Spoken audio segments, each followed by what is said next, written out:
back in 2011, I was flown to this company in the weight loss space, weight loss / diet, and they were already doing 125 million a year. And they were buying traffic, they were doing email, and they had a 30-minute infomercial.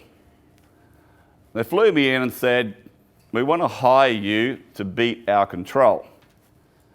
And I'm thinking, shit, good fee and royalty. They refused to pay a royalty deal. But what they paid me was still decent, right? Quite a decent amount of money up front. And I'd never written an infomercial before, of course. Most people haven't. John, have you written an infomercial? Yeah. Yeah, they're not easy, right?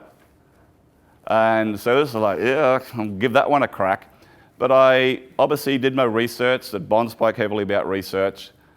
Sent them the copy, and that was their result. It increased their sales to over $400 million a year 2 years later. So it wasn't a bad increase in response. I'm still pissed off at my rookie mistake. Even a 0.25% royalty would have been $1 million a year. But that's the power of copy, getting the offers right, and going through everything all the other speakers have taught you.